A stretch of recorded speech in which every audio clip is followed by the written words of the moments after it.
আজি 30 নম্বৰ নাৰায়ণপুৰ হাপকাটা গাঁও পঞ্চায়তৰ অন্তৰ্গত বিভিন্ন গাঁৱৰ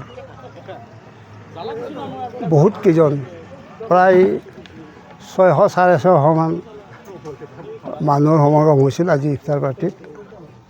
আমাৰ গাঁও পঞ্চায়তৰ কৰ্মকৰ্তাসকলে আয়োজন কৰিছিল আৰু এই ইফতাৰ পাৰ্টিত আমি এটা বস্তু দেখুৱাব বিচাৰিছোঁ, ভাতৃত্ববোধৰ নিদৰ্শন। হিন্দু মুছলিম সকলো ধৰ্মৰ মানুহে লগ লাগি আমি একেলগে ইফতাৰ কৰিছোঁ।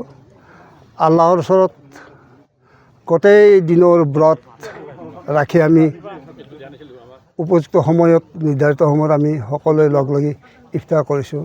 আৰু এই ইফতাৰ পাৰ্টিত মণ্ডল পশ্চিম বৰক্ষেত্ৰী নলবাৰী পশ্চিম বৰক্ষেত্ৰী মণ্ডলৰ বিষয়ববীয়াসকলো উপস্থিত আছিল। তেখেতসকলকো আমি অভিনন্দন জনাইছোঁ ইয়াত উপস্থিত হোৱাৰ বাবে। 40 নম্বৰ অন্তৰ্গত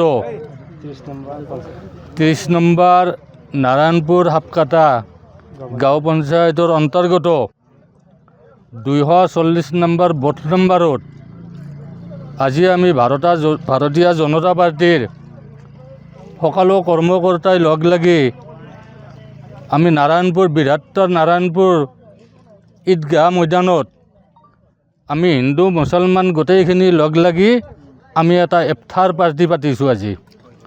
তাত আজি আমাৰ বিভিন্ন ধৰণৰ প্ৰায় 600-700 মানুহ আমি ইয়াতে সমাগত হৈছোঁ আৰু এইখিনি মানুহ প্ৰায় আমাৰ বিজেপিৰ কৰ্মকৰ্তা।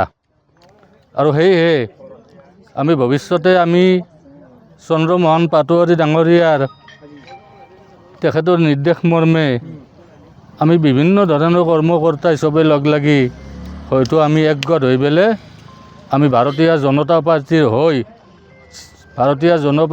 পাৰ্টিৰ হকে চবেই কৰ্মকৰ্তাই আমি তেখেতৰ কাৰণে দোৱা দুৰুজ কৰিছোঁ যাতে তেখেতৰ ভাল হয়। ইয়াত প্ৰায় 600-700 মানুহ সমাগত হৈছে।